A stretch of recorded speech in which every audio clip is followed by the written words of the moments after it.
Hey guys, how's it going? So Gyro and I have been working on a custom mission that we're calling Data Breach, and I made a video talking about the rules for that mission, but this video is a battle report for that mission where we play a game and I talk about that game. Let's give a short rundown on that mission. The full is in the other video, but just to give you a short rundown, it's a mashup of Mind Wipe and supplies.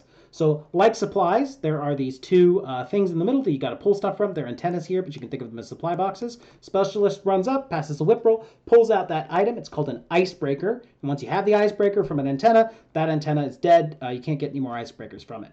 Then, like Mind Wipe, you have to access these servers. There's 6 of them, 3 for each side. And what you have to do is you have to take a specialist with an icebreaker, run them into silhouette contact with the server, pass a whip check, and that's how you access them. So it's a mashup of Mind Wipe and supplies, and it's pretty fun. We've been enjoying it a lot. If you're interested in giving this a playtest, go ahead and watch that other video and send us feedback. That'd be great. Just to talk briefly about mission scoring, you have 5 points associated with accessing the enemy servers, 1 point for each server, and then 2 points if you access more. Then there's 5 points associated with other stuff. 1 point each for controlling these antennas at the end of the game, 1 point for killing the designated target, and then 1 point for protecting your own Data Vault server. At the end of deployment, you'll pick one of your servers to be your Data Vault server.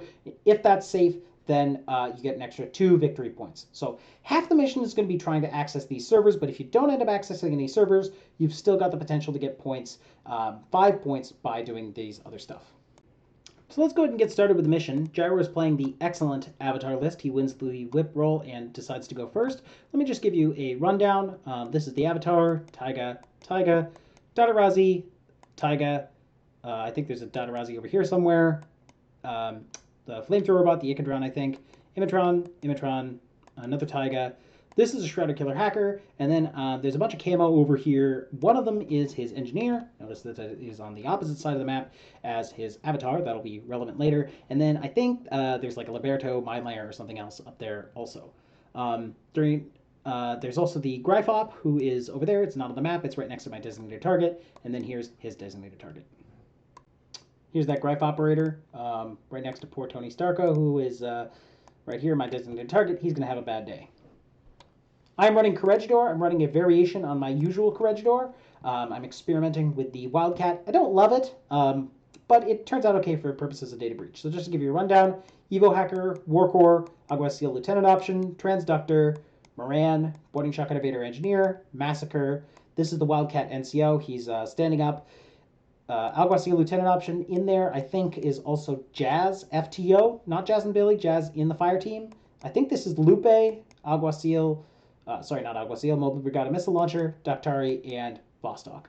My withheld piece was this Moran, which I've put down because his avatar's right there, and I want to be annoying and hacking and stuff like that. There was a mistake in my deployment, actually. I had kind of been hoping that this guy and this guy would be able to have some arrows along this direction, but I was wrong. The Gryph operator over here, actually, if it's prone, is going to be able to get all the way over here pretty much to safety without getting seen, and that was miscalculation on my part that will cost some of my guys dearly. Anyway, let's get started on the mission. So what Gyro wants to do is he wants to take this avatar and he wants to basically run it over this side and start shooting at my fire team, which is over here off the board. Unfortunately, my withheld piece is a Moran, who you can't see right now, but is sitting right there. So he's got to deal with the Moran. Now, he has some tools to deal with that Moran, but can he do so efficiently? And as it turns out, the answer is no. So he's going to take this Dadarazi and run out, and then he's going to try to send these Taigas over to kill my Moran. That's actually not going to work, so he's going to have to think about what else to do. He ends up using, I think, this Shrouded to run over and kill the Moran. I think the Liberto may end up over here also. I don't exactly remember the details on that. But the key idea is that this Moran turns out to be extra really annoying. Meanwhile, I think the Gryphop, who's hidden over here, is going to have a field day killing my designated target, but isn't going to do too much else this turn. Yep, so here's the Dadarazi running out and throwing smoke.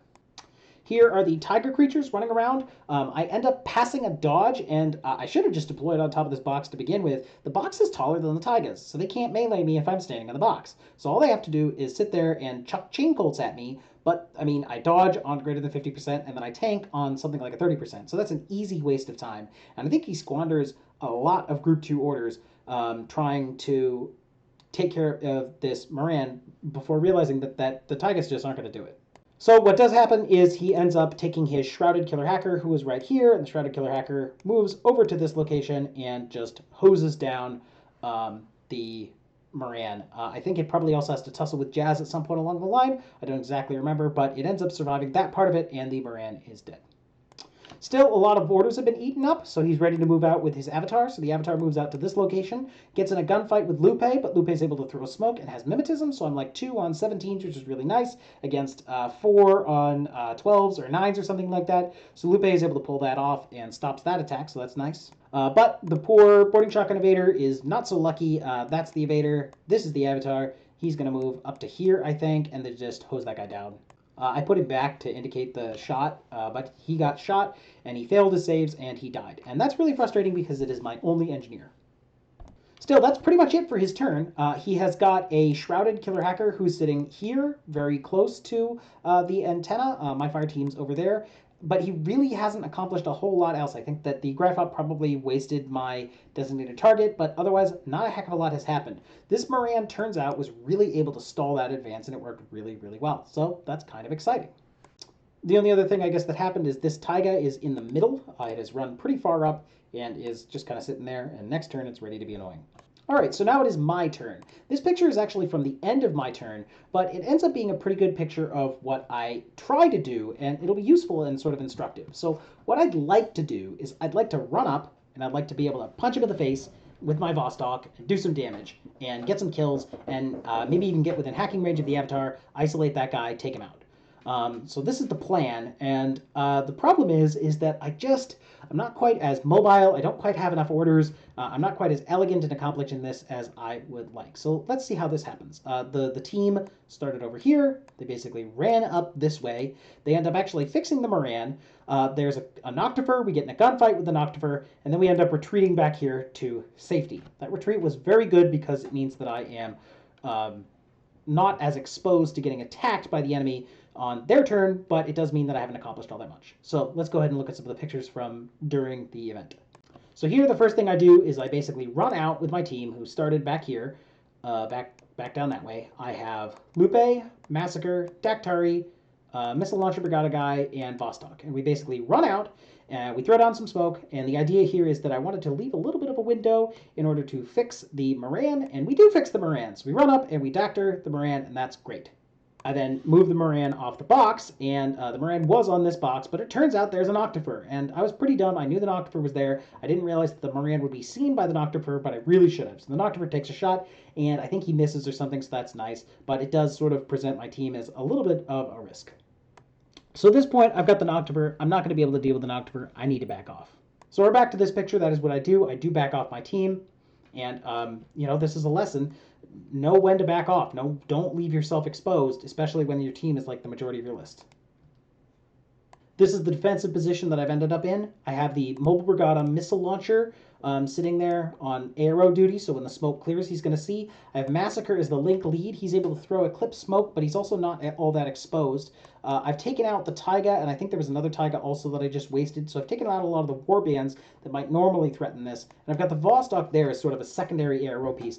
Both the Mobile Brigada and the Vostok are things that the Avatar is going to not be able to chew through all that efficiently. Lastly, I think I've got Lupe standing there, so even if these guys do get knocked down, they fail guts, they go prone, they get killed, something like that, Lupe's still sitting there with her mimetism and her smoke grenades, and again, it's going to be a pain for the Avatar to try to pull this off. So I'm running low on orders, but the last thing I do is I did fix that Moran. So what I do is I run the Moran forward, and I get the Moran in repeater distance of the Avatar, and I believe I am able to use Oblivion and isolate the Avatar. I think we probably just grabbed a stun token because it's easier to get, but the Avatar is isolated. That's loss of Lieutenant. That's very bad for the Avatar player. They can cope with this, but it's not great. So now let's remember that the Caliban Engineer is over here in one of these camo markers, and the Avatar is way over here. That means that the Caliban, which needs to fix the isolated Avatar, is on the wrong side of the map.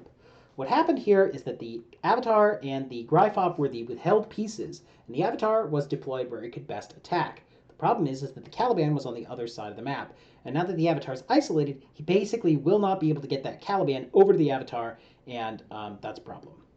So what that means is that the Avatar basically has 2 orders, the Tactical Awareness and the Irregular Order, with which to do its thing.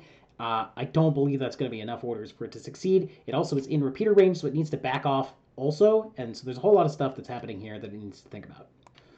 Unfortunately, this is where the fact that I thought I had a nice line of fire with this Wildcat comes into play. The Avatar list has a whole bunch of veterans, got the Dadarazis, got the Inventrals, and the Gryphop is still over there. So the Gryphop is able to walk over here, and he's able to just waste all these guys. I thought that this Wildcat was able to, like, see down this lane, but it's just not happening. I just, didn't get down and see that line of fire he can't see. So he comes over here, he wastes the Evo, kills the War Core, and takes out that Lieutenant option. It isn't actually my Lieutenant, but it is kind of a big deal that I've lost these orders.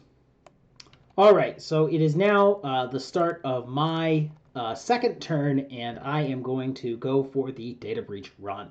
So my hope here is that I can take my team, I can run it across the field, I can pick up an Icebreaker along the way here, and I can push multiple of the consoles in order to score the win.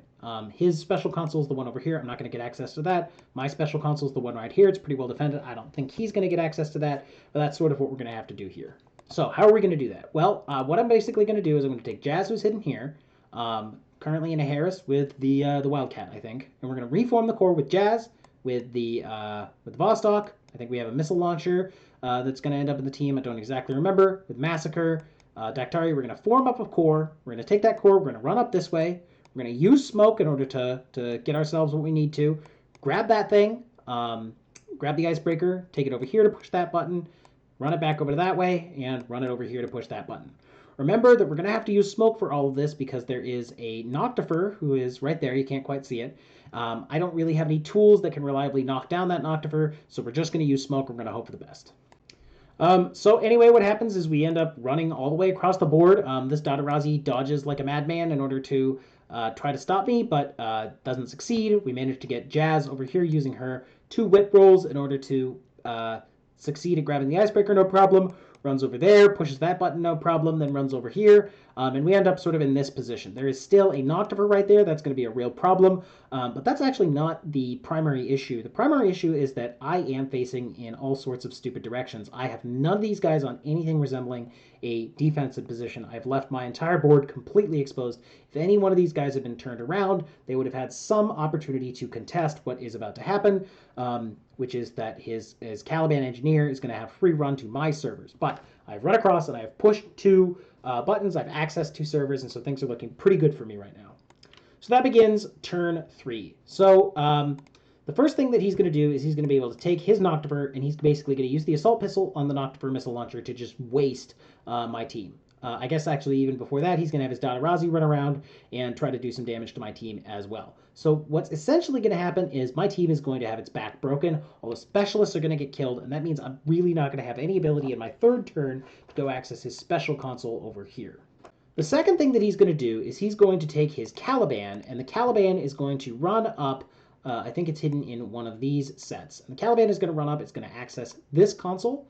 In order to, I guess that's an antenna, in order to get the Icebreaker program. He's going to run over here, he's going to push this button, then he's going to run over here, and he's going to push that button.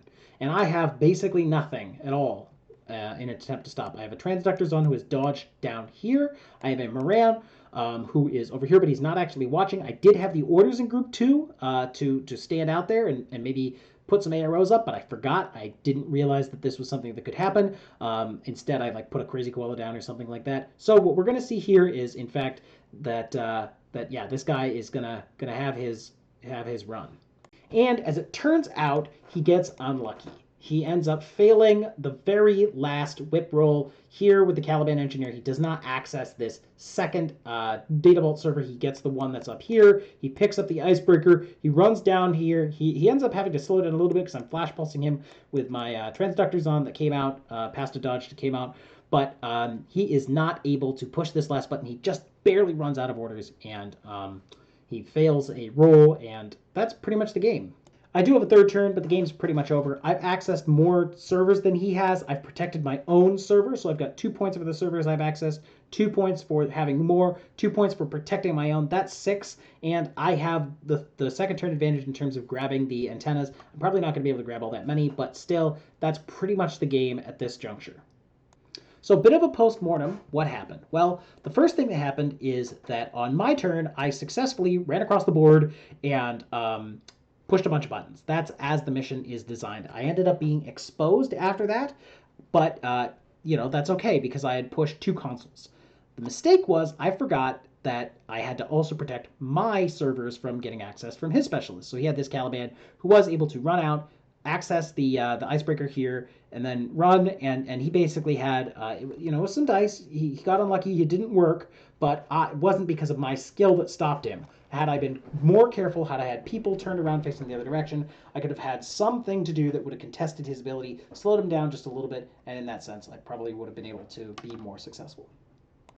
Still, the mission ends with a Corregidor victory, in part due to luck, in part due to better access of the mission, but more importantly, this sort of demonstrates that we spent a lot of time fighting each other, but we still had to accomplish the mission, and we had to run out and we had to go and do that. So pretty much that's the mission. That's the battle report. I had a great time playing this one. I've playtested this a couple of times. We decided that we really like this position of the servers. It is 8 inches ahead of where they would be in my life, so out of the deployment zone, but only barely. And we have also decided that we feel that this scoring feels about right. You should be able to have the mission boiled down to a turn 3 specialist run if the other guy just hasn't left anything to stop it. Anyway, that's the battle report for the mission. I hope you give the other video, the video where we describe the mission to watch. We more importantly hope if you wanted to give this a playtest, that would be also great. And just in general, thanks for watching and take care.